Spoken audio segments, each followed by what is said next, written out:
Black Star Network. I'm your host, Farajii Muhammad. Thank you so much for tuning in and being a part of the conversation. Folks, we got a lot to talk about. First and foremost, we're going to give you the latest around the killing of Nipsey Hussle, the LA rapper who was slain in front of his store in South LA. We'll share with you the latest about that and where that puts the state of hip hop. Also, we're going to talk about what's happening with R. Kelly. We'll bring you the latest around that. And of course, I want to have a conversation about the politics of distrust, how now we're seeing black voters against black candidates in political spaces. We'll have that conversation. So we got a lot to get to. Of course, your comments will be encouraged and so much more. So stay with us. It's all happening on today's edition of The Culture right here on the Black Star Network. Let's go.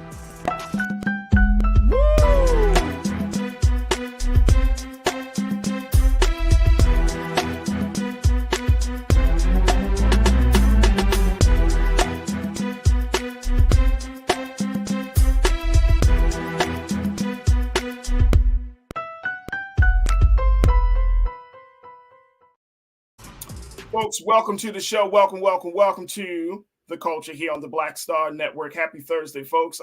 We got a lot to talk about, so let's jump right in it.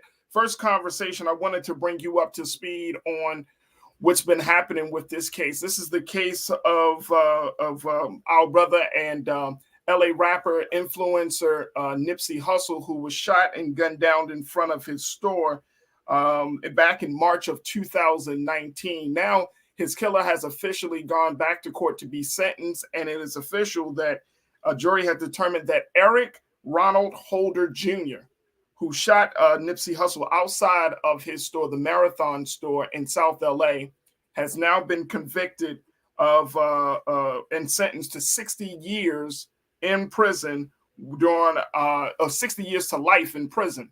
And so this is the end of a long process, a legal process, but more importantly, this has been in the end in terms of bringing some level of closure to a case that has rocked the whole country and of course the hip-hop industry and the hip-hop community. Now, here's the latest around how Holder's sentence is going to be broken up. Take a look at this. This is coming from CNN. Take a look at this. Holder was sentenced to up to 25 years for shooting Nipsey and an extra 25 years for firearm enhancements added to the charge.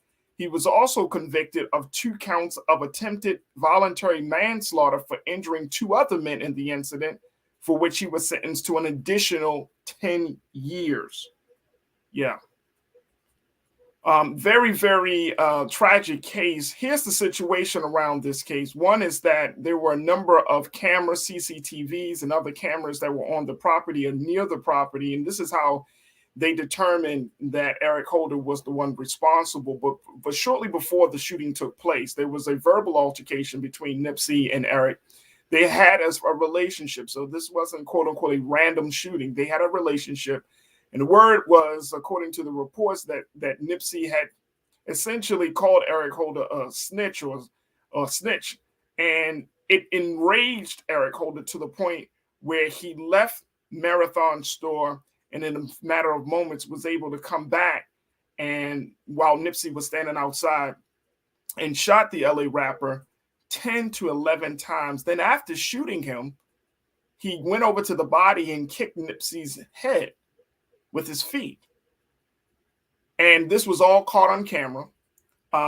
And he was able to get out of to flee the scene after that.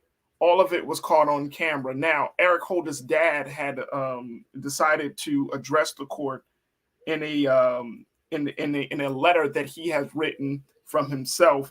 He talked about the grief that he wanted to that he was experiencing around this situation, but more importantly, he also talked about why he wanted to apologize on the behalf of his son. Take a look at this. This is just a part of the letter that Eric Holder's dad had read to the court. He said, quote, "I know there are not enough words or apologies that will fill the void, the loss, the pain, the deep sorrow the family of Ermias Ashkodum Nipsey Hussle is experiencing. You cannot imagine the agony, the grief, the utter disbelief and devastation I feel knowing my son Eric Jr. took another person's life. Now, this was said in the letter, which was read aloud for the record. Now, Holder's father also detailed the circumstances of his son's childhood, spoke about his mental health, and noted that his son's mother died about 2 months before Hussle's fatal shooting. So, and that is, of course, the picture of our brother, the late, great Nipsey Hussle, one of LA owns. He was born here in South Los Angeles. He was 33 years old, and he was a father of two, and he was considered to be one of the most successful hip-hop entrepreneurs in the game.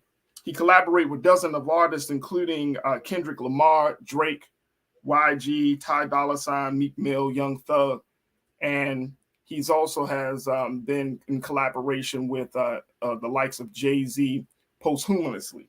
So Nipsey has and continues to hold a special place in the heart of the hip hop industry, the hip hop community. And, you know, I didn't know, and I'm going to just share my little personal, when we got here in LA, literally, folks, if you drive through LA, especially through South LA, you will see nothing but murals of Nipsey. There are two people that LA loves, and that's Nipsey Hussle and Kobe Bryant.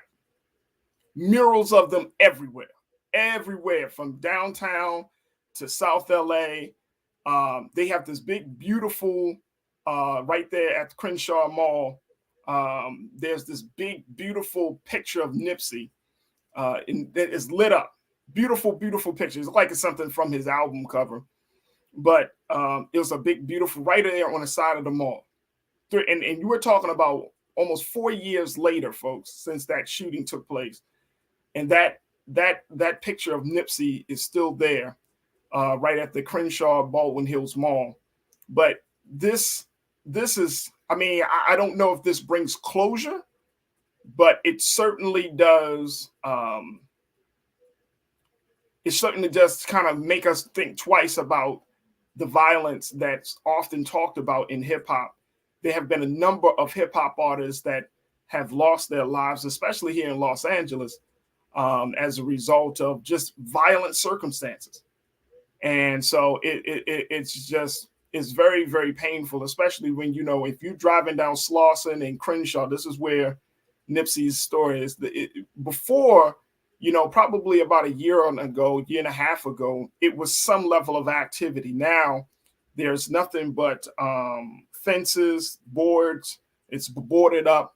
I know that there was talk about not just taking his Marathon store to the online space, but then there was also some talk about maybe possibly turning that space that he had, the Marathon store right there on Slauson, turning it into some sort of memorial or museum of something to show some level of love and dedication. So there has been, it is a void that can be felt here in Los Angeles. Let me go to you, my culture crew, to get your take on this latest situation as we are seeing the sentencing of Eric Holder Jr., the killer of Nipsey Hussle, finally being brought to justice. 60 years to life in prison. He's not coming home, folks. Iowa PLA movement, you say eye for an eye and tooth for a tooth. He deserves it. Yeah. He got so upset with the brother for calling him out. And again, we don't know. Of course, I'm not privy to that, but they had that beef and he took it to that place. And it's unfortunate. Very, very unfortunate. Chris Bay, you said, I've been playing his music all day, enjoying knowing his killer got 60 years. Yeah. His last album probably was his greatest album. I don't know. Like I listened to some of his earlier stuff, but this last one is definitely something that is for the record book. So, you know, I feel you. Chris, I definitely feel you on that. Pauline, you checked in, and Chris and Iowa, thank you so much for checking in. Pauline, you said, as far as I'm concerned, he could have gotten a death penalty. Wow. And I want to get your take on this, crew. what do you make of his father making the point? Now, his father saying, look, we're in utter disbelief. We understand the pain, the grief, the agony. We apologize. But what do you think of his father bringing up the point that he had suffered some mental health issues and that he could have possibly still been in grief from his mother passing 2 months earlier? Does that play into the conversation, or rather, how does that play into the conversation? Because we know that when traditionally, and we have seen this, when young white males lash out violently, right, that often comes up into the conversation. Mental health, what was going on in their life before that moment, and all of those things.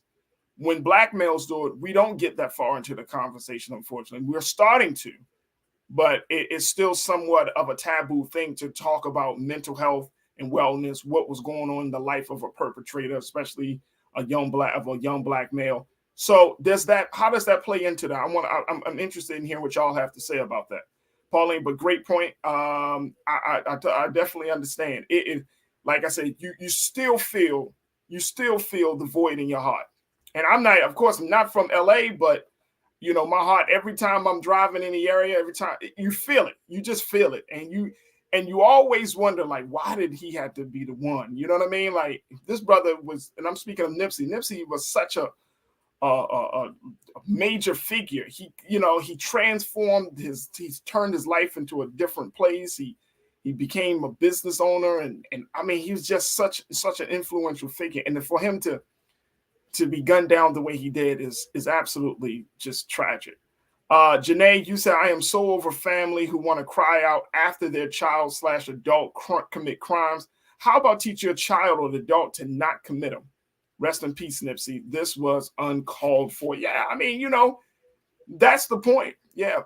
And you know, I often hear when people talk about that, like when do we take accountability, you know, or teach our children, especially our young black boys, to handle themselves differently? And I think it's just about, you know, to your point, Janae, I think it's just simply about, you know, just being intentional about how we go about things, teaching our black boys that violence is not the answer, teaching our black boys the skills of conflict resolution, teaching our black boys about the value of kind of talking out your problems with an individual, giving them those skills instead of just teaching them, like, if somebody disrespects you, you just pop them in the mouth. Because nowadays, that popping them in the mouth 10 years ago is now can be seen as, if somebody disrespects you, just take a gun to them. So it's a whole different culture. Look, we got to take a quick pause. When we come back, I'm going to take a couple of more of your comments as we talk about the latest in the killing of Nipsey Hussle. So stay with us. It's The Culture here on the Black Star Network.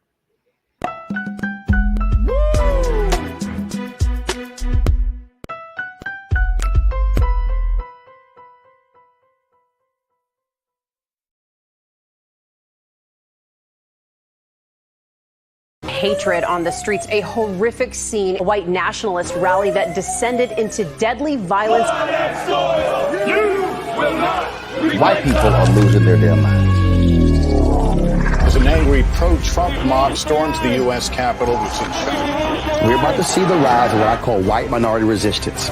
We have seen white folks in this country who simply cannot tolerate black folks voting. I think what we're seeing is the inevitable result of violent denial. This is part of American history. Every time that people of color have made progress, whether real or symbolic, there has been what Carol Anderson at Emory University calls white rage as a backlash. This is the rise of the Proud Boys and the Boogaloo Boys. America, there's going to be more of this. Here's all the Proud Boys, guys. This country is getting increasingly racist in its behaviors and its attitudes because of the fear of white people. The fear that they're taking our jobs, they're taking our resources, they're taking our women. This is white fear.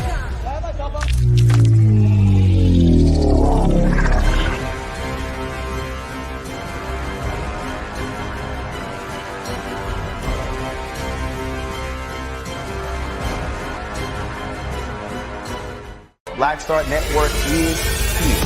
Oh, no punch I'm real revolutionary right now. Thank you for being the voice of Black America. All momentum we have now, we have to keep this going. The video looks phenomenal. See, there's a difference between Black Star Network and Black-owned media and something like CNN. You can't be Black-owned media and be scared. It's time to be smart. Bring your eyeballs home. You dig?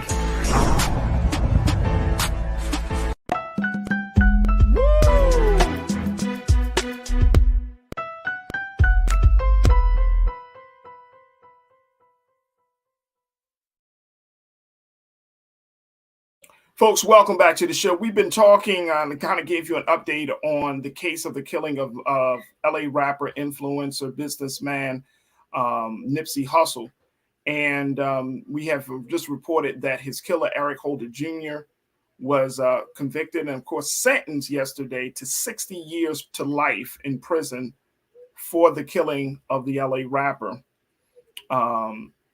And this killing has still hard to totally accept. And you don't even have to be from LA to understand it. But if you are from LA, if you live in LA, if you're in the area of LA, you know that this thing is still feels very fresh. And so, you know, my heart and prayers go out to Nipsey's family, to our sister Lauren London, to his children, and just to the whole family, man, because this one was a really, really hard hit. You know, sometimes you hear about certain celebrities, you're like, man, it's unfortunate this person hit you, but you don't connect with them as much. But this one, I connected with this one all the way across the country before I even got to LA. And so, you know, it's really, really something to kind of see and still feel the spirit of this brother. I wanted to get your take on his crew about the fact that his father brought up in the letter that was read out loud to the court that his son, Eric Holder Jr., was, had some mental health issues and may have kind of insinuated, he didn't say it, he just kind of insinuated that Eric Holder Jr.'s mom had just died 2 months before the shooting. And so I just want to get your take on it. See what y'all think about that situation. Let me go back to you. Tiana, you checked in and said mental health is not an excuse. He could just stayed in the house and Nipsey would be alive, right? Right. I mean, I don't know. And here's the thing about that, Tiana. Like, I don't know if his father was trying to, his father, obviously, he apologized for what his son had done. But I don't know if he was trying to, like, not justify it, but just trying to take some of the sting out of it to make it seem like, you know, he wasn't, quote unquote, in his right frame of mind when he did this, which, I've heard before, you know, we often hear that in these type of cases, but it still doesn't take away the fact that someone was killed, someone who was beloved, someone who really made an impact in people's lives. They were taken. So I'm not sure how to really process that, but a great point, Tiana. Dejima Boutique, you said losing a parent or parents or loved one is never excuse. I lost my mother young and immersed myself in other things to cope. And yesterday, and I'm glad you brought up Dejima. Yesterday, when we had that conversation with the sister, with the life coach, our sister Ayana McNeil, talking about trauma, talking about coping. Y'all remember that, right? When we talked about those things, it's like you have to be very self-aware to know where you are when you're experiencing grief. You have to be so self-aware to say, okay, I am feeling depressed, or I am feeling this, or I am feeling that, right? Like there has to be a level of self-awareness. Grief can cause darkness, but the light of self-awareness has to be present in order for you to even go forward and to your point, Dejima, to cope in a productive way, not in a destructive way, right? Because some people folks cope through smoking and drinking. Some folks cope through other things, right? You know, and really get into the dump. So I'm not sure again, this is a skill that we can teach boys, black boys and black girls, that when you go through traumatic events, say of the loss of a loved one, or say some type of change of life situation, right, that you do learn how to deal with that. And this is something that I you know, when I get an opportunity and stand in front of young people, that I try to emphasize that you got to learn how to deal with rejection. You like life is, because sometimes I think that, especially for this generation, they think that everything is supposed to kind of be laid out for them, or you know, that things are supposed to be open the door, or these things are supposed to be easy. But the one skill, and to the point of previous generations, right? So if you grew up in the 80s and the 90s like I did, you know, you didn't get a silver spoon in the mouth, right? You didn't always have everything that you needed. Your parents may have came, or you may have came from humble beginnings, right? If you grew up in the 60s or 70s or 40s and 50s, if you grew up in these times where our people experience great, you know, stress and strain, that, you know, whether it's economic stress and strain or social stress and strain, like when you grew up during those periods where things aren't always good, there's a certain level of resilience that is ingrained in the culture of that time period that permeates down to how the children deal with hard times. There's a certain way to deal with that, right? Like if you grew up in a hood without certain, you know, food, and you getting government assistance, like there's a resilience that comes along with that, right? But that's not always taught, and most certainly that's not always ingrained in an individual. Some people, when they grow up on the hard times, they go inward, they get angry, they want to rebel, they're trying to, you know, trying to figure out how to get out of that space, that mental and emotional space where they feeling just negative or dark. But there's a certain level of resilience. And so, you know, back to your point, Dejima, teaching young people how to cope when tragedy strikes, because we got to teach that. Like, I think for us now, especially if you're a parent, we work so hard to try to isolate our children from all of these things in life. Like, we don't want them to struggle. But there's a beautiful thing that's in struggle. I think many of us can agree that in struggle, you gain. In pain, you gain. In darkness, you gain. Right? Like, if you learn how to get through those hard times with the best attitude, the right spirit, if you learn how to get through those hard times, recognizing that this is just a temporary situation, not a permanent situation. If you learn how to get through hard times where you realize, like, this is not, like, you know, the old saying, like, nobody is doing this to you, it's being done for you. And I'm saying that in a divine sense, right? If you say to God, well, why God, why do you, because he's not doing it because he's trying to punish you, but he's trying to purify you to get you to a better place and for you to become a better human being. If we do those type of things, right, that level of skill sets, we teach the next generation that we wouldn't be raising up individuals who don't know how to handle rejection, don't know how to handle when somebody doesn't like them or something, you know what I mean? And that's what happened in this situation. And I'm not justifying what this dude did, but I'm just it just speaks volumes about where we see a lot of young black men who get into these violent situations because they don't know how to cope with whatever pain that may have been in them. They don't know how to deal with somebody going against them. Their egos get bruised a little too easy. Come on, y'all. Y'all got me in my bag today already.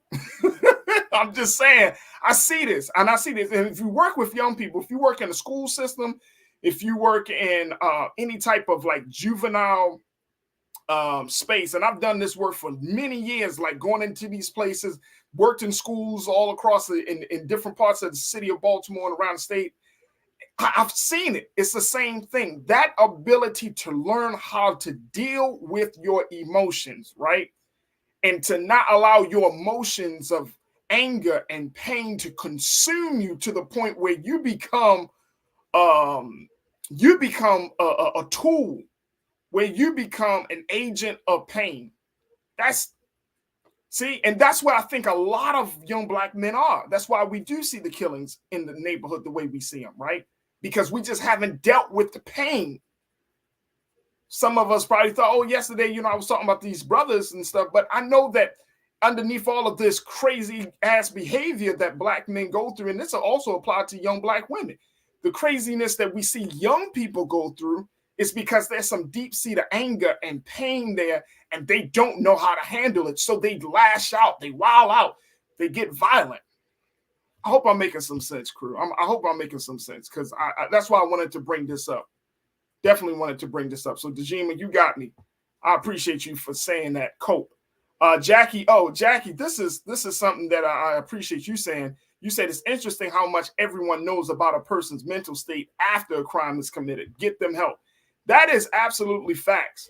It's like we have so many red flags. We often talk about red flags in a dating world, red flags in relationships and stuff. What about red flags when you see people that know, like we as a community is unfortunately part of our culture, where if somebody that we know is dealing with some stuff, like they showing signs of being homicidal or suicidal, we don't have those conversations with that person. We don't get involved or try to intervene, or at least try to guide them. I mean, of course, we may not all be equipped to handle that. So at least trying to guide them to a professional that can help them, right? We kind of like write it off, like, don't talk to so-and-so because he's crazy. And it's like, well, so-and-so still needs to be talked to, because we don't want so-and-so in the community and doing something wild, right?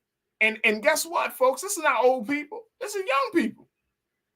So it requires us, to your point, Jackie, that we get people help when we see that they have something wrong. My man, Truth is Power, you said we grow up and we respect death.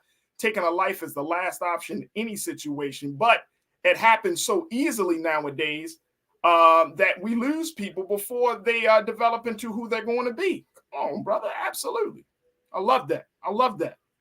It is. It's easy to go and say, I'm going to kill somebody.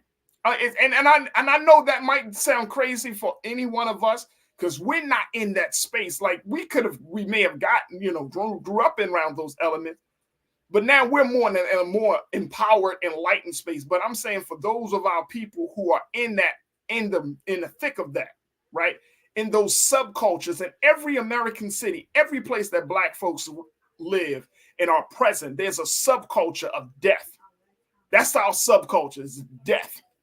And when that subculture of death raises us, only a few of us can get out of it. You know what I'm saying?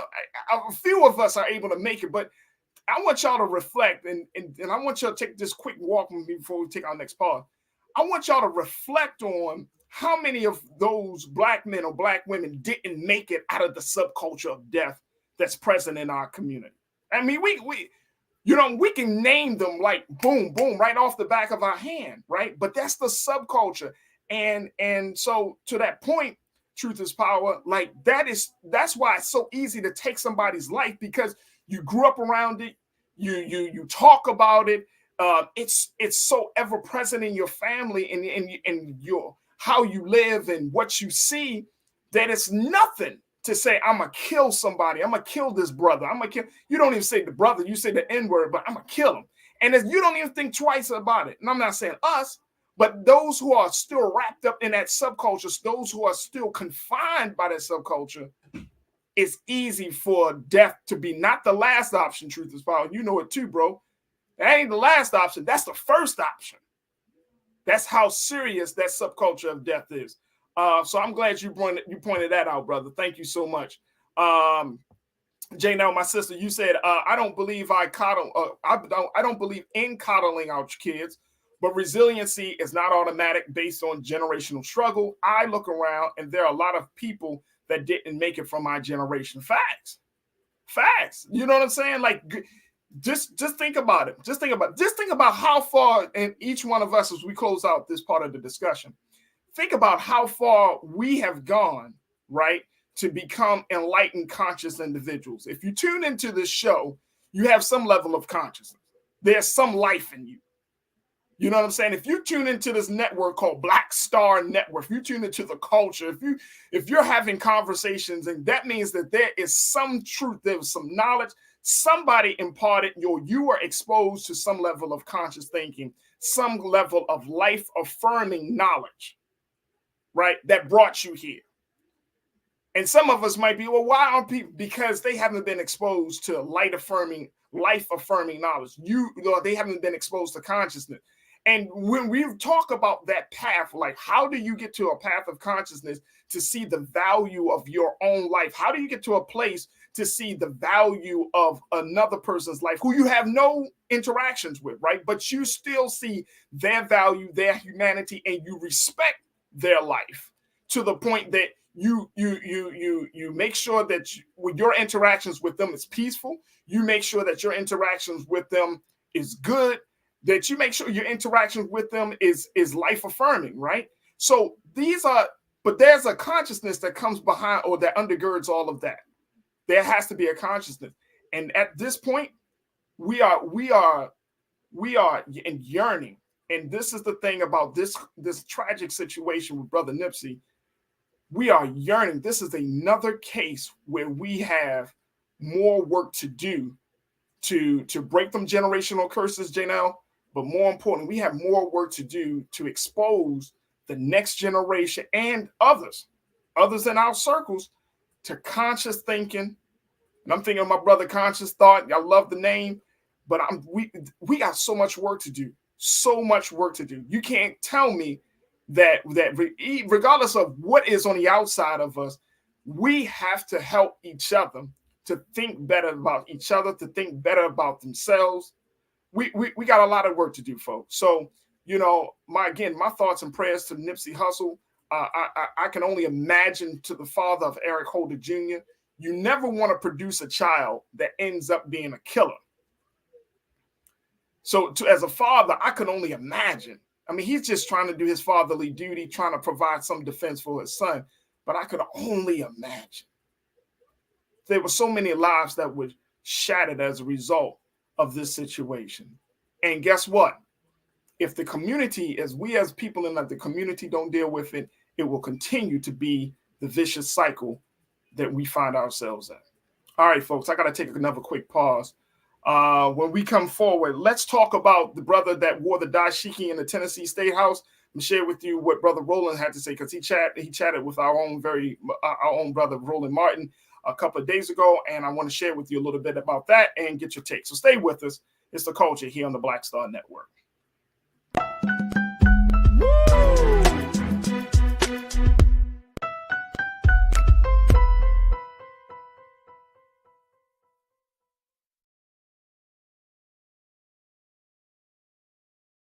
Black Star Network is here. Oh, no punch! I'm real revolutionary right now. Thank you for being the voice of Black America. All momentum we have now, we have to keep this going. The video looks phenomenal. See, this difference between Black Star Network and black-owned media and something like CNN. You can't be black-owned media and be scared. It's time to be smart. Bring your eyeballs home. You dig? When you talk about blackness and what happens in black culture, we're about covering these things that matter to us, speaking to our issues and concerns. This is a genuine people-powered movement. There's a lot of stuff that we're not getting. You get it, and you spread the word. We wish to plead our own cause. Too long have others spoken for us. We cannot tell our own story if we can't pay for it. This is about covering us. Invest in black-owned media. Your dollars matter. We don't have to keep asking them to cover our stuff. So please support us in what we do, folks. We want to hit 2,000 people, $50 this month, raise $100,000. We're behind 100,000, so we want to hit that. Your money makes this possible. Checks and money orders go to P.O. Box 57196, Washington, D.C. 20037-0196. The Cash App is $RM Unfiltered. PayPal is R Martin Unfiltered. Venmo is RM Unfiltered. Zelle is Roland at RolandSMartin.com.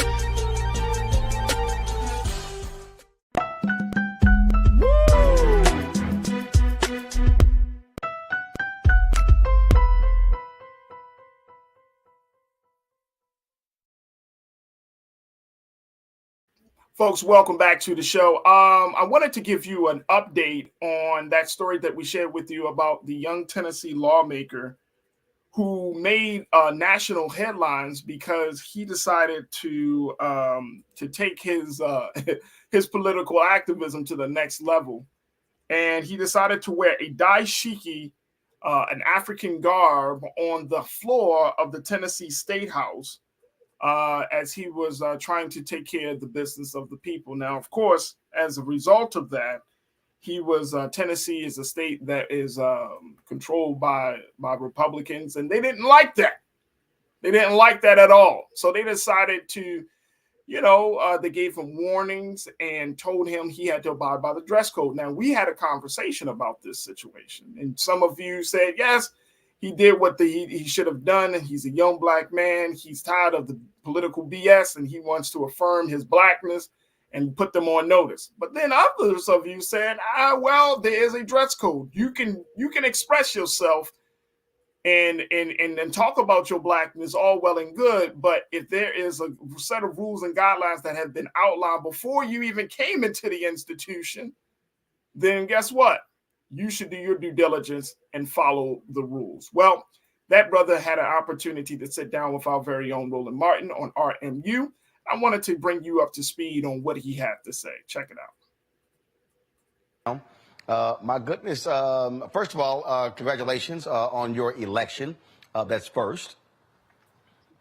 Thank you so much, Roland. I appreciate it. And really grateful to serve in District 86 here in Memphis and Millington and Shelby County. Well, Lord, now you got these white Republicans just losing their mind because, they ain't never seen a black man with an afro and dashiki. Oh, my goodness. What's going to be next? H-Rap Brown, berets, and long guns and leather coats?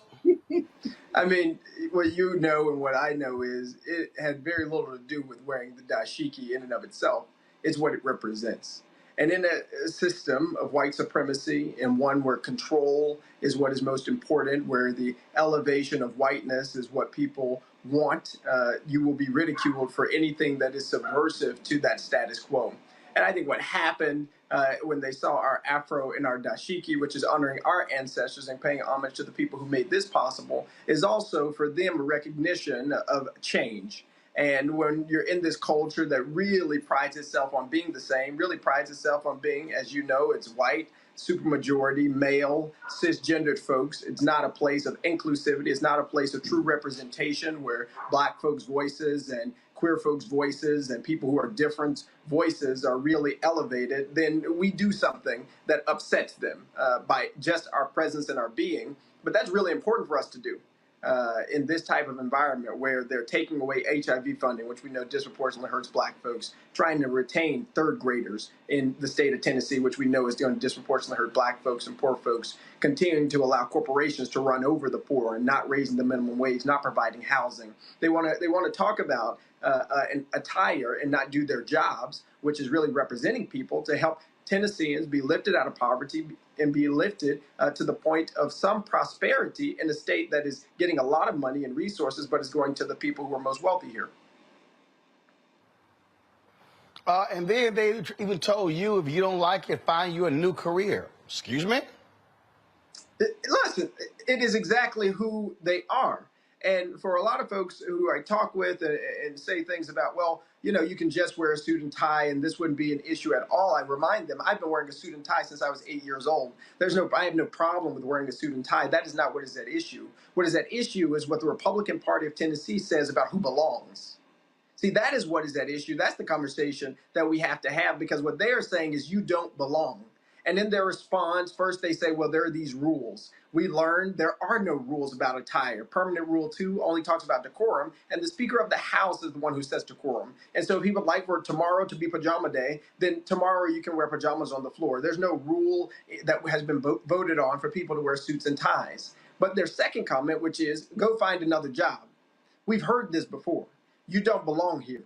Your voice, your opinion, your spirit, your presence, your color, your kind don't belong in this space and in this environment. It makes us afraid. It worries us. And it is that type of spirit that the person who said this intended. It is that type of spirit that navigates and is the rule-making body, as it were, for the Tennessee State House and the Tennessee State Senate. And so when it comes to issues of abortion and limiting people's access to health care, when it comes to whether or not folks can do drag shows, whether or not folks can get access to medicine, it is about control and making sure that the people who are already the most marginalized, the people who are already being disinvested, and the folks who are already being most oppressed never get from outside the margins. And when, through people-powered movements, through prayers of ancestors, when we break through from the margins and the periphery to the center, they get afraid. And there is reason to be afraid, because we are not going to perpetuate these systems of injustice and allow it to happen in silence. We're not going to accept the violence that happens through legislating and codifying injustice and inequity to happen without us pushing back. And so they are worried that people like us, people like me, people like District 86 are going to continue to stand up and speak up and show up in a way that pushes back against the status quo. And they are exactly right. That's what we're going to keep doing. Questions. Julia Mavo, you're first. First of all, my brother, thank you for representing. I really appreciate it. I also would note the cynicism of your speaker, who quotes Lois D. Berry, a dear friend, a departed former Tennessee legislator, to say she's the one who started these rules. That's nonsense.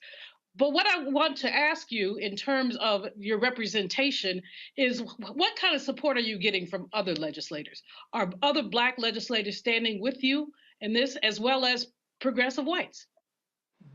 Yeah, I really appreciate that question. And one of the things that I'll tell folks, we have to make sure that we are continuing to unify in the Democratic Party and for people who are progressive. One of the ways that you continue to sow division is to create separation.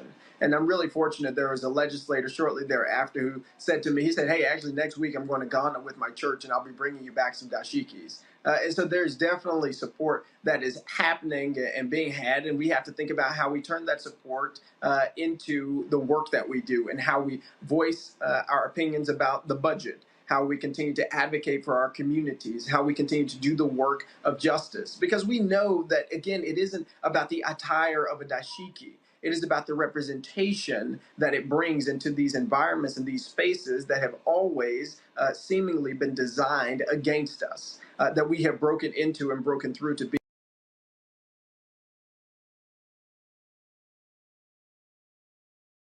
Folks, that was freshman Tennessee lawmaker Justin Pearson talking about why he wore the dashiki. We're going to take a quick pause. When we come back, let's hear a little bit more from him and then get your thoughts. Stay with us. It's The Culture here on the Black Star Network.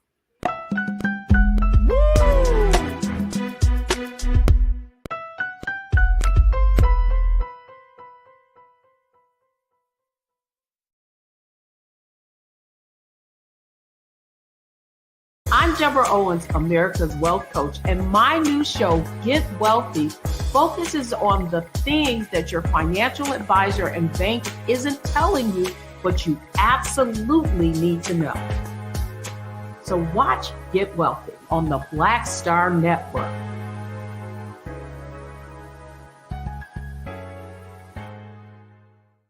Black Star Network is here. Oh, no punch! I'm real revolutionary right now. Thank you for being the voice of Black America. All the momentum we have now, we have to keep this going. The video looks phenomenal. See, there's a difference between Black Star Network and Black-owned media and something like CNN. You can't be Black-owned media and be scared. It's time to be smart. Bring your eyeballs home. You dig?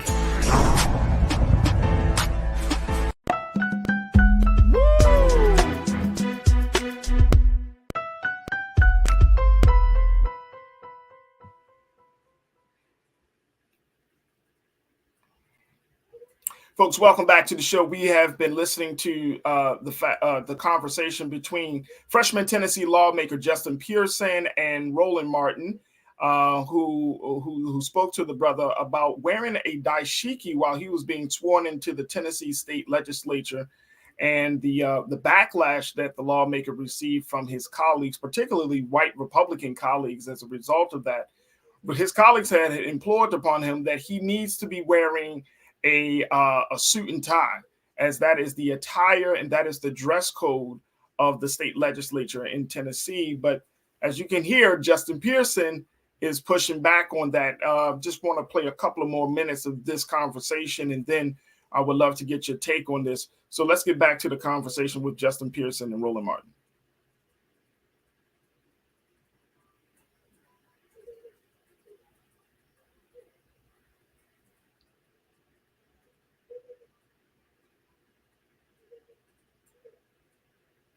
All right, we're gonna just we're gonna be pulling up that conversation in the back in a few moments. Let me hear from you, crew. What do you make of this? Is this something that now that you heard him yourself as to why he decided to do it? And I'm sure many of you knew why he decided to do it. We all kind of figured out why he decided to do it. Where do you stand on this? Let me get your thoughts on this. All right, let me go to Janae. You said, I went to work 2 times in a row last week with my headscarf on. It was so freeing, just waiting for someone to say something. Not a bonnet. It was beautifully tied. Right. So Janae, did anyone ever say anything to you? Did they approach you about it? Did anybody say anything, or did they give you something on the slide? And I don't know. Here's the other thing about that, about your story, Janae. Are headscarves a little bit more acceptable than a dashiki? I don't know. So you tell me. Give me some more of that. Give me some more details about what happened with you there. But thank you for sharing, Vic. My guy, Vic Wicked.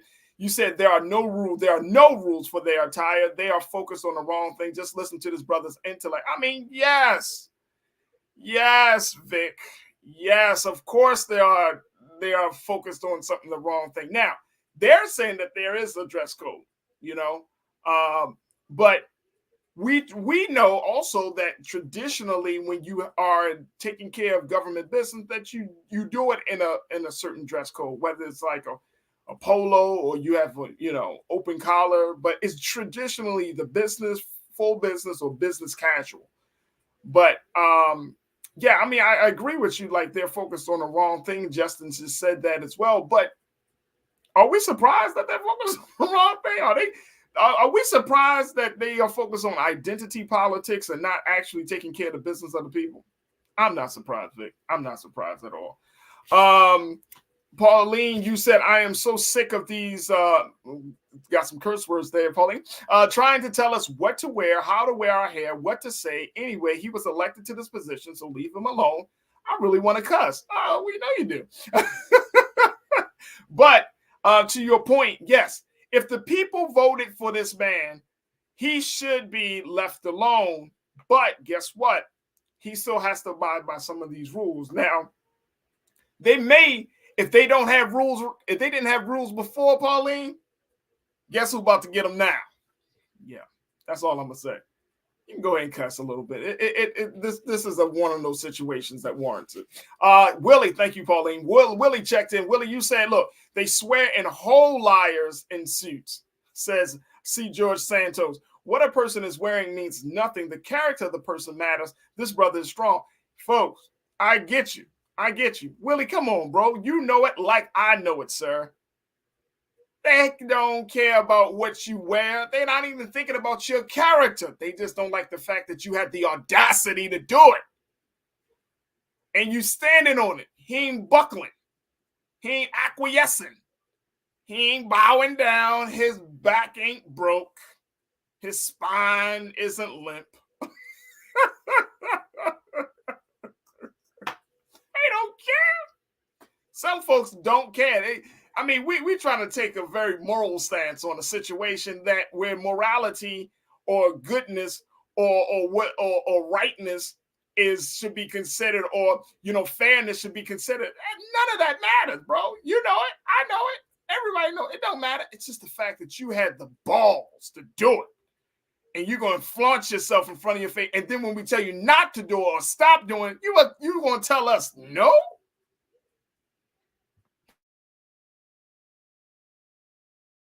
Man, thank you, Willie, for that. All right, let me go to Truth is Power. Truth is Power. You said anything that exudes black power, black pride, and black unity there against. That's why we keep our eyes on in Virginia and Virginia and Arkansas. These governors are trying to go back to the 1610.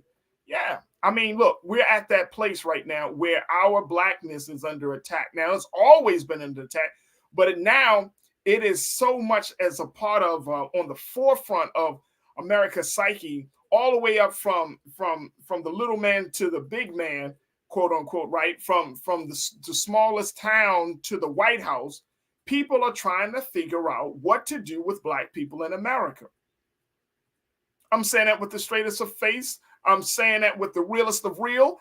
I'm saying that folks are trying to figure out, what do you do with a group of people who are showing signs that they had enough?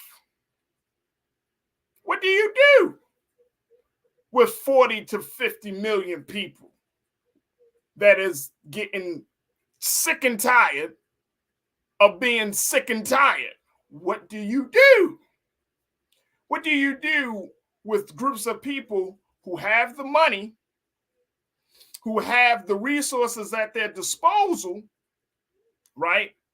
Who have the agitators among their ranks, but they just need that one thing to bring it all together. That key guidance, that key knowledge, right? To really excite people. So what do you do with that? And I think that's part of the reason why we see how these police departments handle the situations with these police-involved shootings, and we can go on and on and on. But that was just bringing it up as an example. But what do you do? What do you do when you have a group of people who have been oppressed and are slowly waking up from their oppression? What do you do?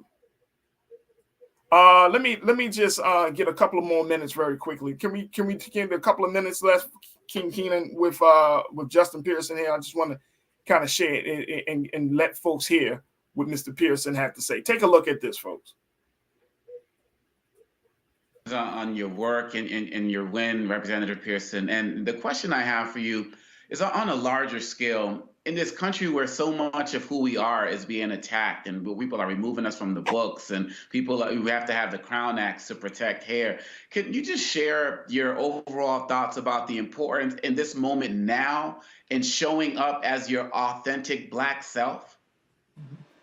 Well, I thank you for that question. And listen, we Black and we beautiful. We got here not because people succumbed to all of the trauma and the challenges and the heartache and the pain of being Black. It's because they embraced the beauty and the vision and the opportunity that we have chosen to create in this place called the United States of America, despite everything that it has done to us and against us. We have made democracy possible here. We have made the vision that some white folks wrote on paper but did not believe more true. And we still have a lot of more work to do.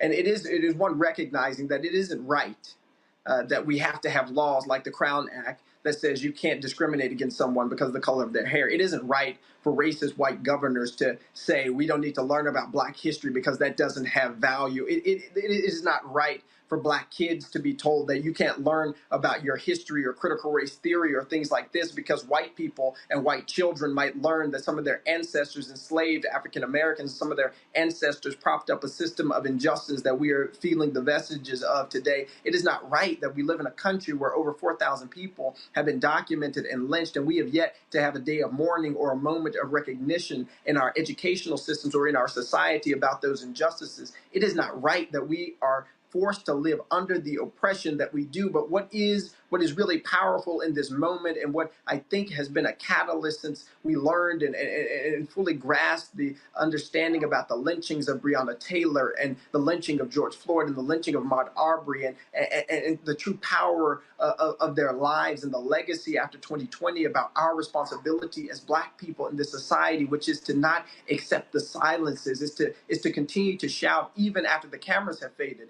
We can't breathe. Let's continue to realize that our fights are still here and now, and we have to elevate the voices of our community, particularly at a time and in a place where we are facing so many people who are against us. I am from Memphis, Tennessee, and we are dealing with the loss the murder of Tyree Nichols, killed by multiple police officers who were Black and African American. Of course, there were white officers and county deputies and EMTs who refused to help him, and he died and was killed in January. But what we are realizing is there's a system of white supremacy that is permeating all facets of our lives.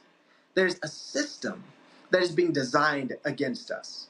And we have a responsibility to recognize what is happening at large and to resist it, even for Black men in particular, when some of those systems might benefit us, when it comes to patriarchy in particular. And realizing that until we position our policies and our practices and our speech and our voice to elevate the person most marginalized, which in our communities are Black women, and say what is done unto Black women will be the litmus test for the progress of this country.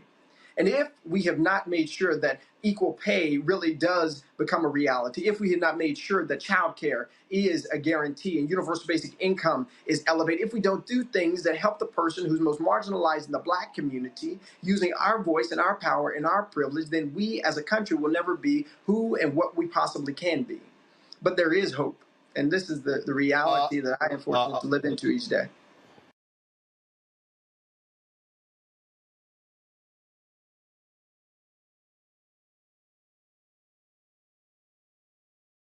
Let me get myself off me. When Tennessee starts waking up, when the South starts waking up,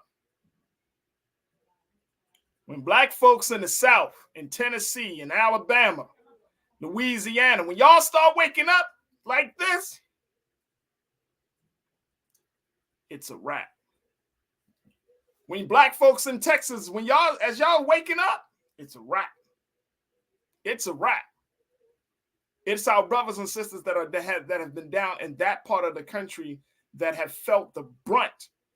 You know, I'm from Maryland, so we still like on that Mason-Dixon line. You know what I mean? So we felt the brunt, but from Maryland all the way down, if once Black folks start waking up and start getting into that level of consciousness, it's a wrap. Y'all have felt the brunt. If you're from the South, you felt the South, right? You felt that knee on your neck, right?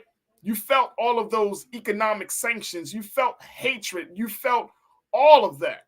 But once you start waking up, and that's why I'm listening to my brother, if he from Memphis and he got more people that not only is he just talking it, he actually was elected to office talking that talk. It's a wrap, folks. It is a wrap. I'm telling you, it is a wrap.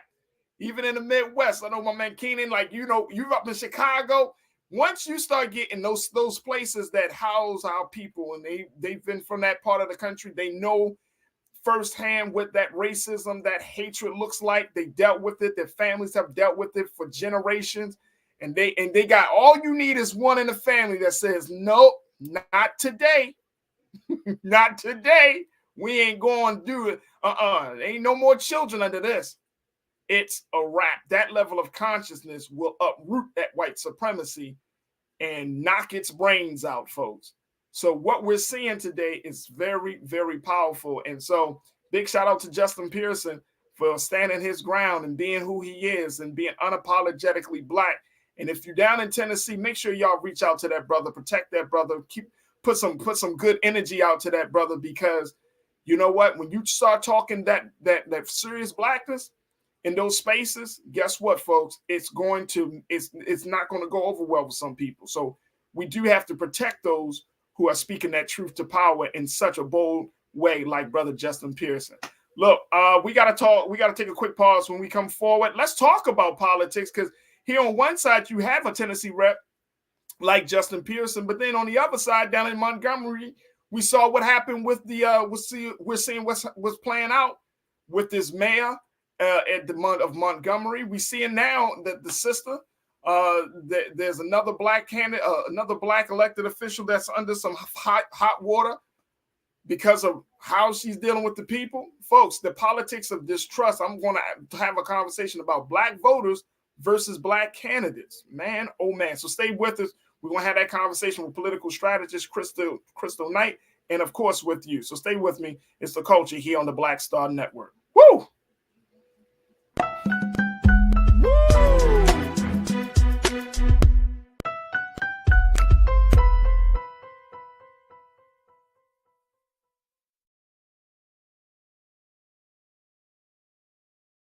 When you talk about blackness and what happens in black culture, we're about covering these things that matter to us, speaking to our issues and concerns. This is a genuine people-powered movement. There's a lot of stuff that we're not getting. You get it, and you spread the word. We wish to plead our own cause. Too long have others spoken for us. We cannot tell our own story if we can't pay for it. This is about covering us. Invest in black-owned media. Your dollars matter. We don't have to keep asking them to cover our stuff. So please support us in what we do, folks. We want to hit 2,000 people, $50 this month, raise $100,000. We're behind 100,000, so we want to hit that. Y'all money makes this possible. Checks and money orders go to P.O. Box 57196, Washington, D.C. 20037-0196. The Cash App is $RM Unfiltered. PayPal is R Martin Unfiltered. Venmo is RM Unfiltered. Zelle is Roland at RolandSMartin.com. Black Star Network is here. Oh, no punch! I'm real revolutionary right now. Thank you for being the voice of Black America. All momentum we have now, we have to keep this going. The video looks phenomenal. See, there's a difference between Black Star Network and black-owned media and something like CNN. You can't be black-owned media and be scared. It's time to be smart. Bring your eyeballs home. You dig? Hatred on the streets, a horrific scene, a white nationalist rally that descended into deadly violence. White people are losing their damn minds. As an angry pro-Trump mob storms the U.S. Capitol, We're about to see the rise of what I call white minority resistance. We have seen white folks in this country who simply cannot tolerate black folks voting. I think what we're seeing is the inevitable result of violent denial. This is part of American history. Every time that people of color have made progress, whether real or symbolic, there has been what Carol Anderson at Emory University calls white rage as a backlash. This is the rise of the Proud Boys and the Boogaloo Boys. America, there's going to be more of this. Here's all the Proud Boys, guys. This country is getting increasingly racist in its behaviors and its attitudes because of the fear of white people. The fear that they're taking our jobs, they're taking our resources, they're taking our women. This is white fear.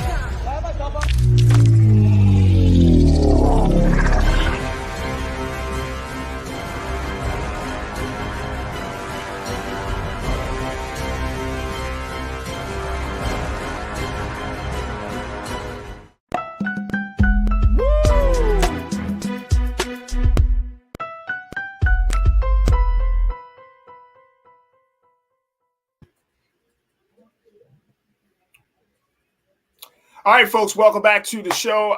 Here, The Culture on the Black Star Network. First, as we get into our next conversation with our very special guest, make sure you do your due diligence and support us here on Black Star Network. Your support makes all the difference in the world.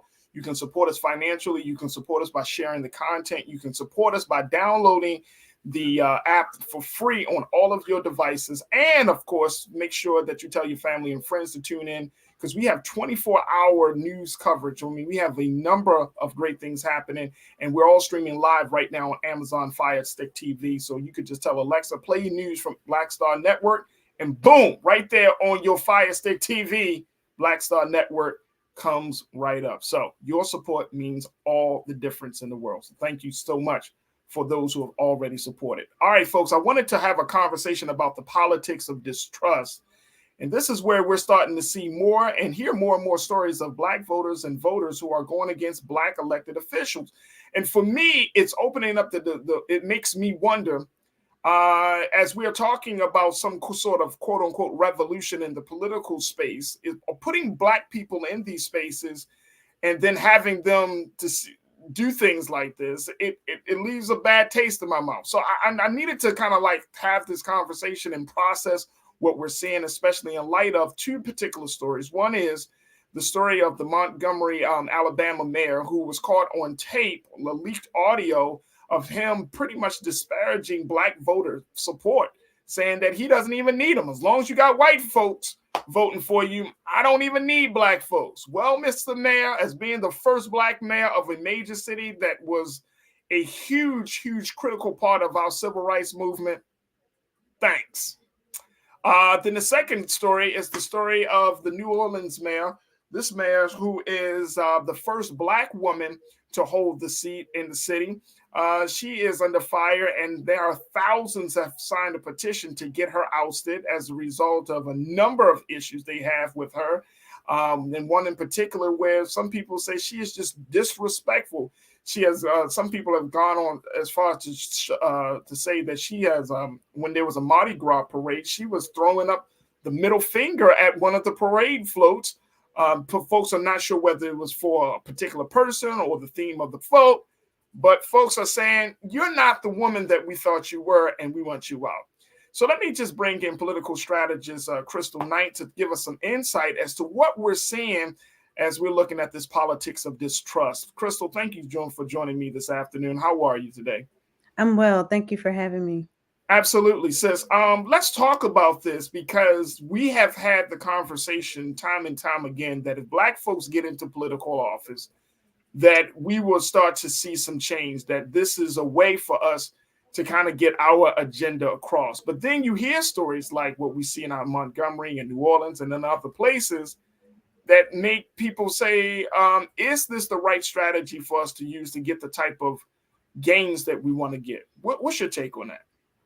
Well, I think what we're seeing right now, we're seeing Black voters really decide that they want a referendum on the people that they've put in office. I think if I can draw another parallel, we have to look at what's happening right now in Chicago with Mayor Lori Lightfoot. She's facing an uphill battle. And next Tuesday, this coming Tuesday, voters will ultimately decide, do they want to keep Black leadership in office, or do they want to go a different way? Now, I don't think that anything is wrong with accountability. If the mayor is flipping people off, if the mayor is, saying things in closed doors about Black voters in particular, or if the mayor is just not doing what the voters asked of him or her to do, then voters absolutely have a right to demand a new mayor or demand some level of accountability out of the person that's in the seat. A lot of times we go to the voting booths, we vote someone in, and then we really are disengaged with a leadership, elected leadership after the person becomes an elected official. But what we now know, or what we already know, is that, voters are paying attention. There are so many cameras out now, which is what we're seeing down in New Orleans with Mayor Cantrell. People are catching her on camera doing things and saying things that she probably is not in the best interest of a sitting mayor. It's not becoming of a sitting mayor. And the same thing with the mayor down in Montgomery. I mean, saying those things, even if the audio was spliced, it doesn't matter because it was still caught on audio, and now he has to be held accountable for it. And so one thing that we already know, Black voters don't want our vote taken advantage of. We don't want you to come to us only during election times and then come back to us only during election times without any tangible things that you've done to better our community.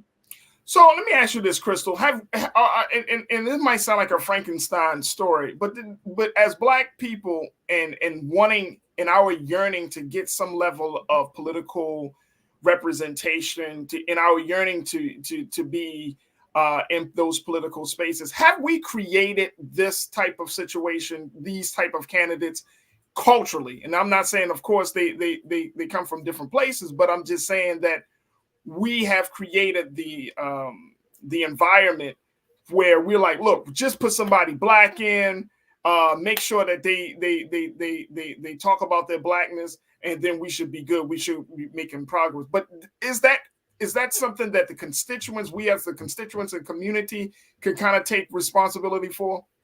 No, I don't think so. I think, we have Black people in this country are underrepresented. And let me also say gender parity is also underrepresented when we think about how many men are in elected office versus how many women are in elected office. But if we look at the landscape of Black leadership, meaning leaders who are at the top of their game, either as governors, senators, I'm going to leave out Congress people, but mayors, particularly mayors and governors who have executive power, there is little. We don't have, a lot of Black mayors, particularly of major cities. But I'm sure there are many that are mayors of smaller towns with smaller budgets. But when we're talking about massive amounts of people, Chicago is the third largest city in this country. And so when you think about Karen Bass in LA, when you think about London Breed in San Francisco, Muriel Bowser right here in Washington, D.C., Eric Adams in New York, we can't afford to have LaToya and the gentleman down in Montgomery acting up, because it's not enough of us to even get comfortable where we can be out of order or be out of line. And if we have to understand, as a Black population in this country, we are scrutinized at a different level than white mayors, than Latino mayors, than Asian mayors. And so what works for some does not work for all. And so I don't think that it's right to say that we've created this culture where we just want to have somebody in the seat. We want to have someone in the seat that is representing the best interests for all of the residents, but also we want somebody that's representing the Black community at the highest level. Absolutely. And, you know, I'm from Baltimore. We got our Black mayor, Mayor Brandon Scott, as well. And and now I'm out here in LA, Crystal, and it's like, again, there's hope that, you know, Mayor Karen Bass will kind of make some type of gains and make the progress that we need for her to make. But you know, it's something, because when you're talking about that level of accountability, there are still some folks who push back on that and say, well, you know, we are the hardest on ourselves, and that we should, you know, give that person time. But I'm of the, and you can correct me on this one, Crystal, but I'm of the spirit is like, if you've been in America and alive for the past 10 to 15 years in America, and you get elected to political office, you can't say that you don't know how significant that situation is for you.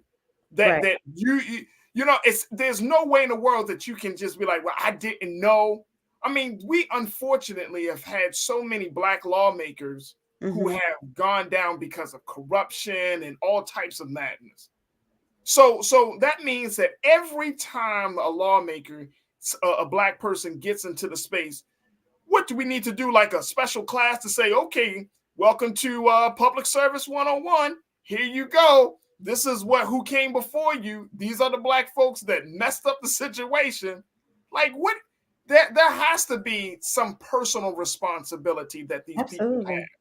Yeah, I mean, listen, there are conferences that are designed right now to support Black elected officials. There's the Black Mayors Association, where all mayors, no matter what size your jurisdiction, they come together yearly to talk about leadership at the executive level, right? Leading in an executive position.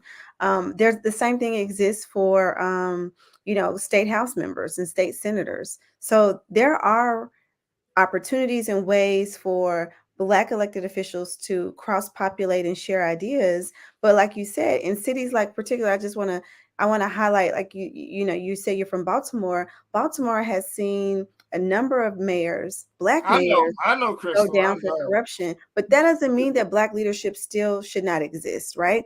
I still believe in Black leadership, even amidst many of the challenges. And the other thing we have to realize is that just because we see some Black mayors having challenges in leadership, that's not anything that's new.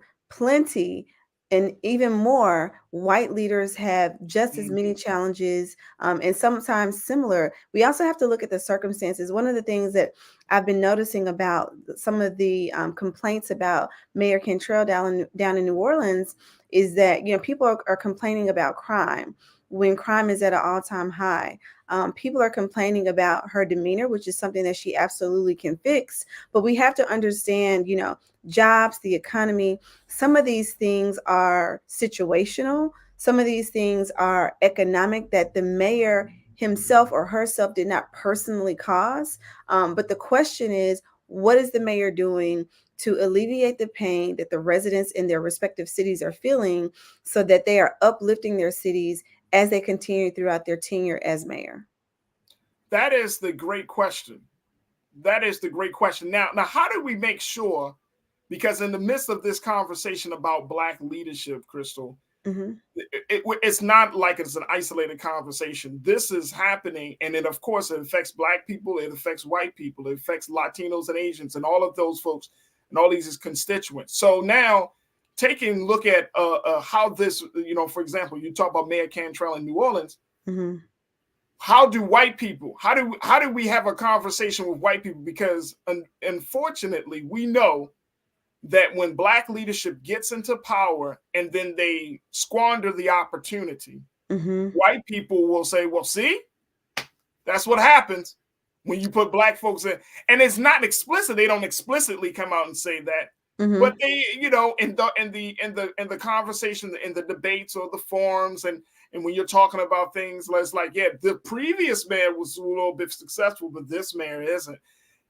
Those stark contrasts will be emphasized. So how do we have this conversation in a way that maybe white people won't use it to leverage their power? Well, listen, I think that when you run for mayor, when you run for elected office, of many of these things, you are coming in representing yourself, right? And so hopefully, I don't want to speak for any of these mayors, but hopefully they all identify as Black, and they identify as Black first, and then some of their other intersections later. But even if they do or they don't, we as a community cannot allow white people to tell us how to govern or what is best, even throughout our successes and failures. Because what we know, every single elected official has their flaws. And so if we're always guided by, see, we told you we couldn't put them in office, that narrative, we'll never have any Black elected officials, quite frankly. And so I don't subscribe to just because a mayor has not done or fulfilled all of his or her promises or lived up to their potential, that they are still not fit to be in office based upon the white narrative. Because we have to understand the white narrative is going to be the white narrative before they come in office and after they leave out of office. And so what mayors have to do, Black mayors have to do, they have to focus on being the best executive of their city that they can, and making good decisions that will impact the residents in their city in the most positive way moving forward, and remove all of the distractions, but also do yourself a favor and don't cause unnecessary harm by taking actions such as talking bad about your Black constituents or flipping your constituents off. As a strategist, what would you say to Mayor Cantrell, to the mayor of Montgomery? As a strategist, what would you say to Mayor Lightfoot in Chicago? You kind of Well, I think it's a little late for Lori Lightfoot. I mean, she's T-minus 5 or 6 days out from election day. So that's a little bit challenging. I think, she should put up ads on TV, which she's probably done, put out another mailer, reminding voters that she's had their back during a pandemic. I mean, we have to remember some of the complaints about Mayor Lightfoot are about things that have gone wrong over the last 4 years. Well, over the last 4 years, there was an unprecedented pandemic that any of us that are living in today's time, we have not seen this in our lifetime. And so all mayors who were, serving between 2020 and 2022, and even now, they likely had a rough tenure. And we can look at Keisha Lance Bottoms. She decided not to run for re-election because it was so hard. Also, coupled with the pandemic, we lived through the George Floyd era, where there were lots of uprisings in the summer of 2020. And so again, these are unprecedented things that have happened over the last couple of years that people really aren't, I don't think people have forgotten, but they haven't taken into consideration what leadership under fire like that looks like. And this is not an ad for Lori Lightfoot at all. But what I'm really trying to say is we have to look at the landscape of her tenure, what she's done, and has she been able to move the city forward, considering the conditions that the city has gone through over the last 4 years. If I were Mayor Cantrell down in New Orleans, I would, address some of the concerns that the public has. She's on the microphone doing Mardi Gras, using vulgar language. Again, these are things that are just not becoming of a mayor. We're not saying don't have fun or don't even do those things, but you have to pick your time and place when you are an elected official, and you have to understand that you're always on. Somebody is always recording or looking at you or wanting to have proximity so they can catch you in a, gotcha moment. So I think she's able to survive this. It's not that big of a deal. I think if she can point to the crime statistics federally, she can try to address some of the things that are happening at the local level. Now, obviously, funding crime intervention programs, funding programs that help people gain access to equitable jobs in the city. Those are things she can look at to see if those are not implemented, how she can implement those moving forward, which would hopefully be curtails to violent crime. And then down in Montgomery, again, I think the mayor, which he's done, he should address it head on, and he needs to hold a meeting with Black leadership in the city to double down on his support about why Black leaders are important, double down on why, members of the various constituencies that make up the Black community, why they are key to his reelection, why they are key to his term, and really just try to rebuild his faith and trust within the Black community. Because again, one of the things he has not denied is that is his voice on the audio recordings. It may be taken out of context, but he has at least acknowledged that is his voice.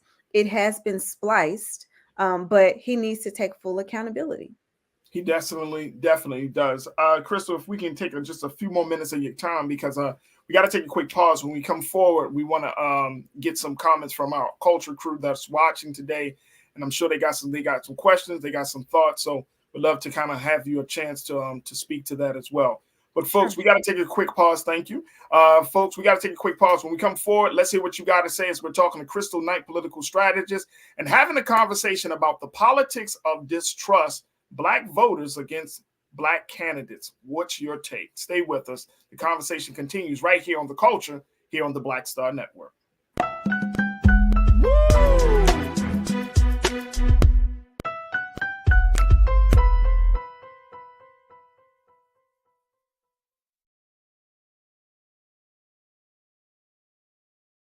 Black Star Network is here.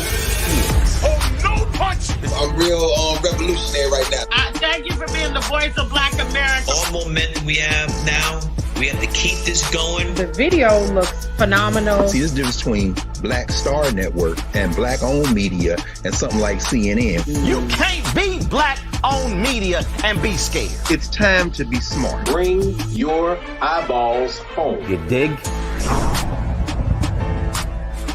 When you talk about Blackness and what happens in Black culture, we're about covering these things that matter to us, speaking to our issues and concerns. This is a genuine people-powered movement. There's a lot of stuff that we're not getting. You get it, and you spread the word. We wish to plead our own cause. Too long have others spoken for us. We cannot tell our own story if we can't pay for it. This is about covering us. Invest in Black-owned media. Your dollars matter. We don't have to keep asking them to cover our stuff. So please support us in what we do, folks. We want to hit 2,000 people, $50 this month, raise $100,000. We're behind $100,000, so we want to hit that. Y'all money makes this possible. Check some money orders. Go to P.O. Box 57196, Washington, D.C. 20037-0196. The Cash App is $RM Unfiltered. PayPal is R Martin Unfiltered. Venmo is RM Unfiltered. Zelle is Roland at RolandSMartin.com.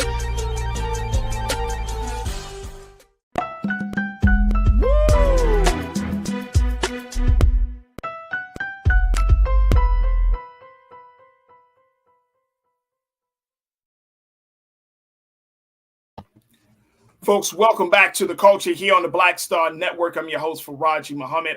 We've been talking to political strategist Crystal Knight as we've been having a conversation, I think a much more politically cultural conversation about the politics of distrust, as we're seeing a number of Black voters who are going against Black candidates and vice versa in major cities. We've been talking about the mayor of Montgomery, Alabama, Mayor Stephen Reed, who was caught on tape of saying some disparaging comments about not needing the black vote. We talked about the Mayor Cantrell of New Orleans, Louisiana, where she has been challenged with a number of issues, and just her overall demeanor has not been one of a public servant, and so much more. We want you to join us in the conversation. Post your comments in the chat as we're streaming live on YouTube, Facebook, and of course on Black Star Network, and of course also on Amazon News.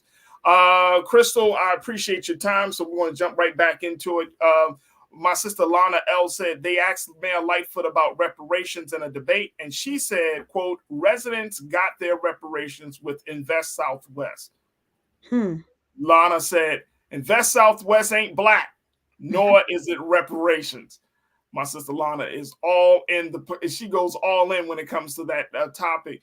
But when you have, but it's, again, and this kind of goes back to that question about, have we created this situation? Like, when we bring these black folks into these positions of power and we want them to speak to very pointed cultural black topics like reparations and other issues, and they don't seem to deliver. They just don't deliver. What are we supposed to do with that, Crystal, as black voters? Well, I think we have to understand the limitations of the seats and understand the timing around some of the questions that we're asking. Do I believe in reparations? Absolutely, 1,000%. And I believe that mayors can put together panels or, groups that can begin to address reparations. We know right now in California that there is a coalition that has begun to figure out how reparations are outlined in that state. We also know in the state of Illinois, not necessarily in Chicago, but I can't remember the name of the city that's right outside of Illinois, or right outside maybe it's in the Chicago suburbs. They have begun to roll out reparations at the city council level. So we know that Mayor Lightfoot can do it, and simply saying one project is reparations, that's not good enough. And it's actually a slap in the face to black voters to just say that. I would have rather her say, I am still working on that, or that's something I plan to address in my second term, rather than just pointing to a project that's arbitrary. Right. Absolutely. Absolutely. Sharon Brooks, you checked in and said, look, I'm fine with the accountability piece, but please use that same energy on white officials. Many complain and don't vote when it's time or to expect black women to fix it. Yeah, we don't have the same standards. So, Crystal, do we as black voters, do we determine what the standards are? Or is this something that we just kind of go along to get along because it was already determined by the metric of whether a black candidate or black political candidate is successful? Who determines that, or who has the power to determine that? Well, I think who has the power are the voters. We don't tap into that power, what I'm thinking, right? But you know what? The voters in New Orleans, they tapping into it. You know why? Because they have put together a recall effort. And so when you have the ability, when you understand laws in your respective state, you understand how to consolidate power and how to use power to push elected officials. We've seen that happen in California. They recalled Governor Newsom. Their recall effort wasn't successful, but they launched a credible recall effort against Governor Newsom. And that's what's about to happen down in New Orleans. Likely, let me say that, if the signatures are all valid, then Governor Bell Edwards would have to officially put a recall, referendum on the ballot for voters in New Orleans. And so those are just two examples of ways that voters can use power to call out elected officials and hold them accountable. I think the other thing that voters can continuously do, they can show up at the mayor's doorstep. They can show up at the mayor's city council meetings or hearings, or wherever the mayor is out doing his or her community, involvement or work. The mayor has public appearances. We understand that in every city. And so when voters show up over and over again demanding accountability, one, it embarrasses the mayor, but it also puts the mayor on notice that people are paying attention and that you cannot continue to walk around our city doing things or not doing things that you promise and thinking that voters will still have your back. Absolutely. Absolutely. Janae checked in and said, look, can we connect the dots? We say our youth need jobs, but then when they get paid, it's not enough. Heck, we got tons of adults who are underpaid, overserved, but the uptick in crime isn't just about jobs. That's true. I would agree with that. Crime is not just about jobs. There are a number of different things that need to be addressed to figure out what the crime problem is. What we also know, typically, I'm using that word very specifically, typically in cities that experience high levels of crime, it's the same offenders, repeat offenders who are committing, high percentages of the crime in these cities. So you have to address a number of things, right? So it's not just jobs, it's housing, it's mental health, it's programs that would, help a person lift themselves up economically. There are a number of different ways that, mayors have to be creative with federal dollars that, the federal government is giving out, and think about organizations that exist in their cities that can help address some of the crime. A mayor cannot do it alone. I say that all the time. Like, we cannot leave all the city's problems up to the mayor and the mayor alone. That is why you build community. That is why you have coalitions. That is why you have advisors who are working with you day in and day out to identify ways that you can work with your communities to uplift them from a number of different ills that plague them. Absolutely, absolutely. The other part about this, Crystal, is building that political power that we often talk about from the civil rights era, from the Black Power era. We're going into a space right now where this is 2023. Our next presidential election is in 2024, and I've been asking on this show, are we truly prepared to make some different moves in order to have our voices heard, to get our agenda across? Are we really serious about what we've been seeing coming from the Biden administration and just in general? Like, how do we make sure that we put a dent? If it's just putting the candidates in these positions of power, okay, that may work. But we are at a point, and I'm sure you already know this, we are at a point in our sojourn, in our political history in this country, where we are still not gaining what we've been wanting to gain. I mean, we don't have the Voting Rights Act and HBCUs, and we can go down the list. So coming in 2024, what type of moves do we need to make in order to be seen and heard by this country? Well, I think, if you're talking about the presidential level, I don't have the best answer. I'll be honest with you, because we have not done a good job building a bench, meaning we don't have a good base of candidates that we can call on and say, you are the future. So that's one. We have to address inter-party challenges with building potential candidates up. I think at the local and state level, we have to begin to use the power that we have at the voting ballot and vote some of these people out, or vote people in that we think will best represent our values and will best represent our agendas. But that's not what we do. We tend to fall in line behind a particular candidate or a cause, when really what we can do is use the power that we have, leverage it so that the candidates that best represent the issues that we care about and have a proven track record of actually doing something about it before they run for office, those are the people that we should be elevating. There's a saying that's always said, the people who are closest to the pain should be closest to the power. And so if you've been doing the work in your community, you deserve to be in office. You deserve to be at the table helping to craft and create policy that will help affect your community moving forward. We had earlier in the show, of course, we showed the clip of Justin Pearson, the Tennessee lawmaker who wore the dashiki, and so many people felt really invigorated by his speech, his articulation of the issues.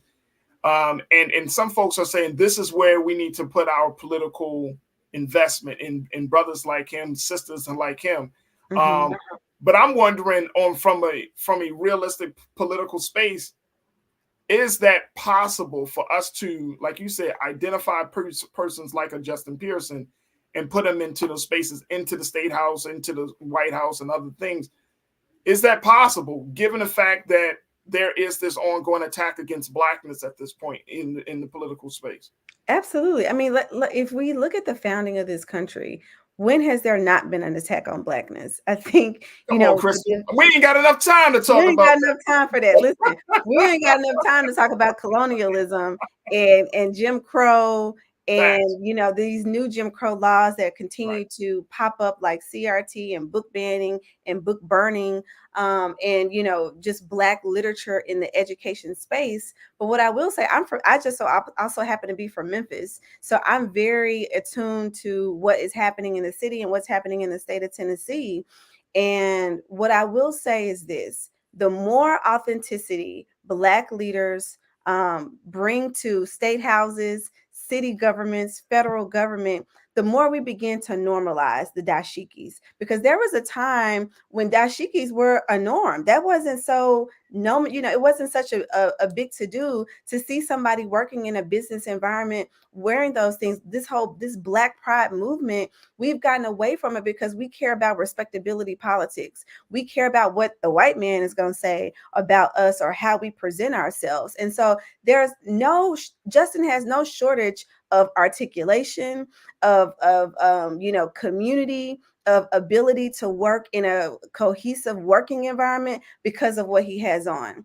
I don't particularly care for Black suits and blue suits and ties, but yet white men and white women continue to do that. And because it's been normalized, we think that that's acceptable and it's okay. So we need to normalize dashikis. We need to normalize head wraps. We need to normalize people wearing whatever they want to wear, because your clothes has nothing to do with the way or your ability to legislate. And it speaks volumes about where your heart really is, because it's hard to go against Blackness when you're in the garb of Blackness. That's right. My sister, Crystal Knight, political strategist. Crystal, it has been an absolute pleasure, and I thank you for your brilliance and insight to give us today. And certainly we would love to have you back on. So thank you for your time today, Crystal. All right. Thank you for having me. Absolutely. Folks, we got to take a quick pause. When we come forward, let's give you the latest updates around that R&B singer guy. Yeah, you know what I'm talking about. We'll talk to you about that. Stay with us. It's The Culture here on the Black Star Network.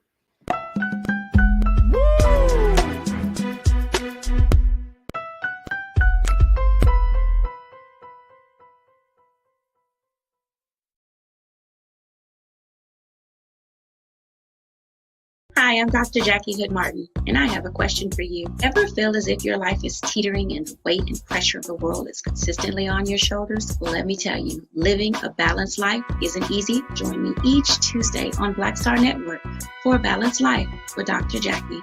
We'll laugh together, cry together, pull ourselves together, and cheer each other on. So join me for new shows each Tuesday on Black Star Network, A Balanced Life with Dr. Jackie.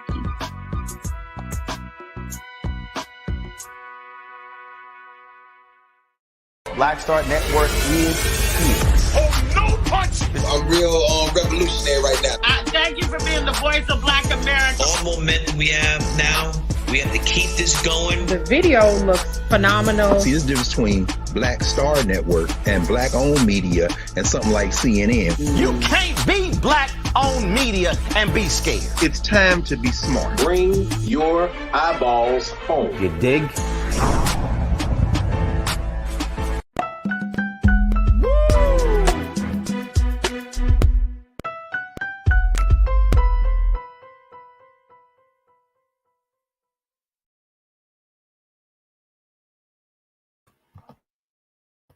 There we go. All right, folks. It's time for us to, as for our final conversation. This is something that's trending right now, which is the situation around Robert Kelly, aka R. Kelly, who has a big breaking development in his story continues to happen earlier today. He apparently was sentenced again. Yeah, folks. R. Kelly, the disgraced R&B singer, multi-platinum award-winning singer, was already serving 30 years for sex trafficking. He's now been sentenced to 20 years in a federal child porn case. Take a look. 20 years for child sex crimes. He will serve most of the sentence in federal prison at the same time as a 30 years term for racketeering and sex trafficking. Are we not surprised?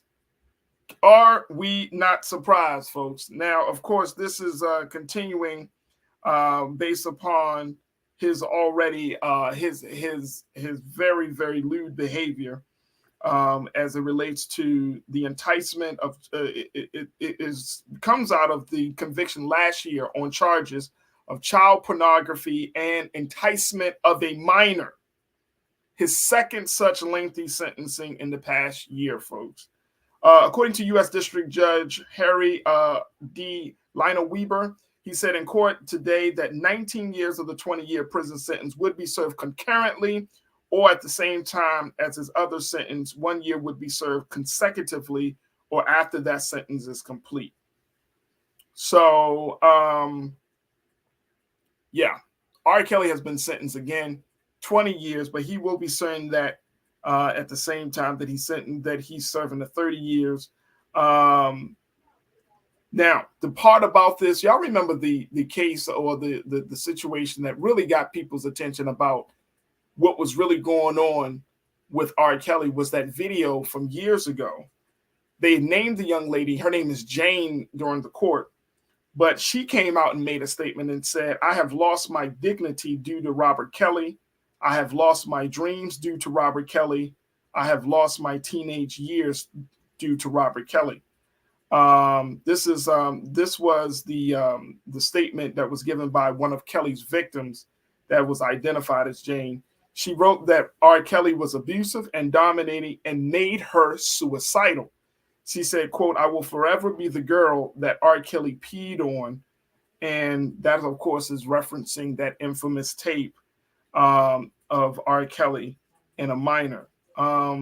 So it looks like he will be staying in prison. He's currently 56 right now. His lawyers were trying to see if they can get some level of leniency, basically saying that by the time he finishes prison, he's going to be in his 80s and will not be any threat or harm to anybody. So that's why they was pushing for the 20 years to be served concurrently. And guess what, guys?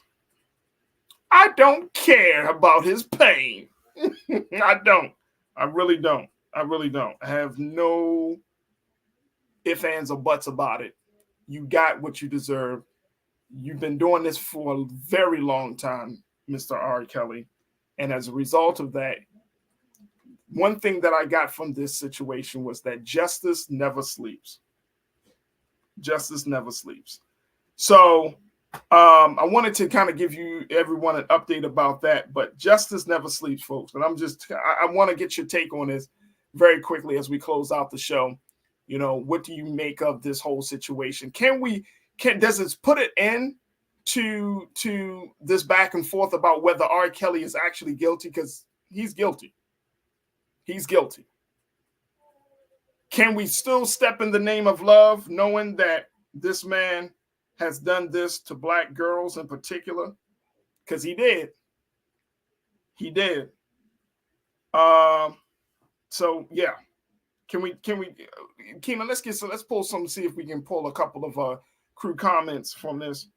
Tiana, you said what's crazy, he didn't stop the first time he got caught. He's getting what he deserves, right? Yeah, absolutely. Now, Lana, you said, Kels, I'm sorry, he was low down and no saint, but in no way should he be in jail for 20 years. No way. Okay, Lana, we just have to agree to disagree. That's all good. Willie, you said, I'll never understand how men that could have grown women in the world choose little girls / teenagers. He had a chance and blew it. He needed help. It wasn't like he just had an opportunity. The man needed help. I know that he was abused. He should have gotten, well, out of everything that he had access to, a therapist should have been on the top of his list. So it is what it is. And more importantly, I'm not having this conversation from his abuse. Let's have the conversation from the victim's pain. Now, some of us, oh, well, the girls said, but little Black girls, man. It wasn't white girls he was doing this to. It wasn't white girls he was doing this to. He was doing this to little black girls. So if we want to break the generational curse of sexual assault, sexual abuse that's so prevalent in the black community, we do have to come to grips with these moments when these major cases like this come up to say, you know what, when is enough going to be enough? Because again, this wasn't little white girls. If it was white girls that he was molesting, abusing, do you think he would have even seen the light of day to go to court? And he's been doing this for 30 years.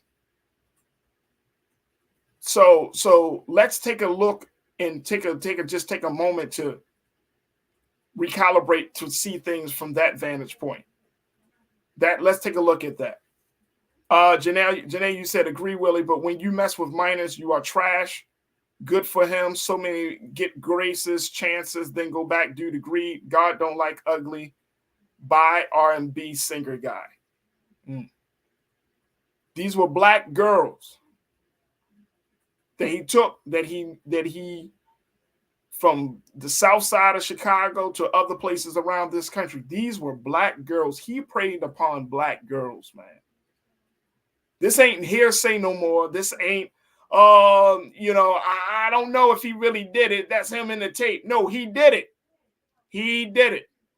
And I hope that as a community, and I hope in our culture, we can allow certain things to just to accept this and to say, look, this cannot keep happening.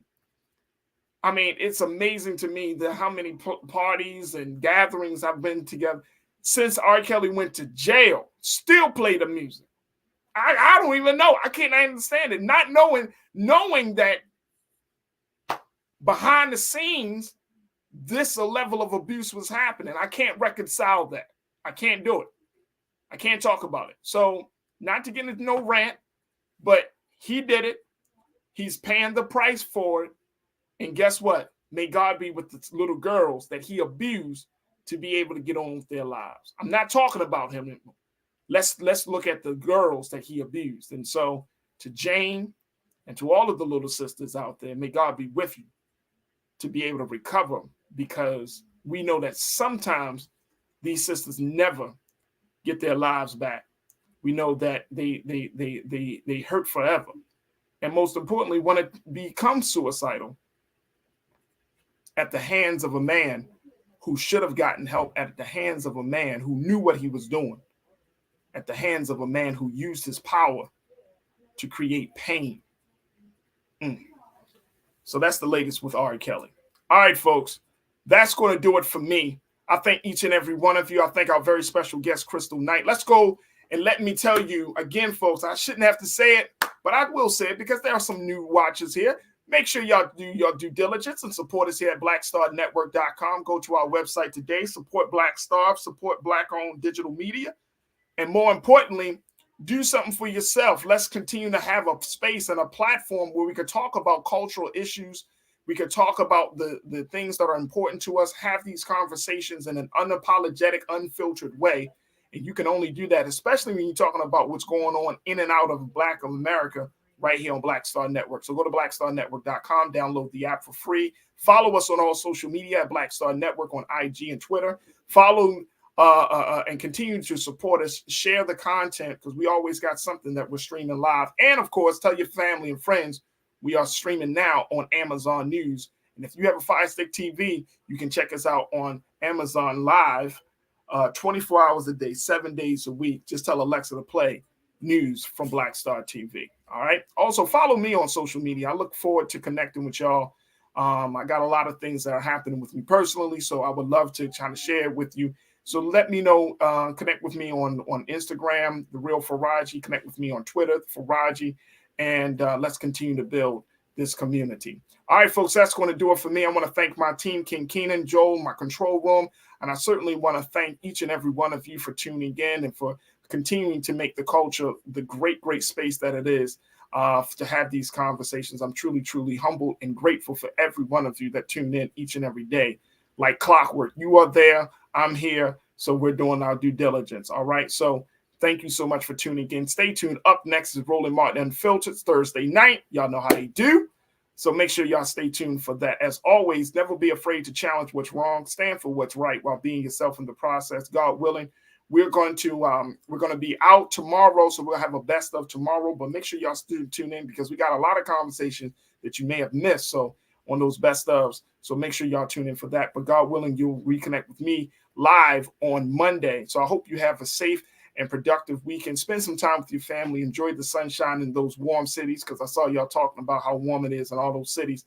Spend some time outside, and God willing, let's reconnect here on the culture right here on the Black Star Network. Talk to you soon. Peace.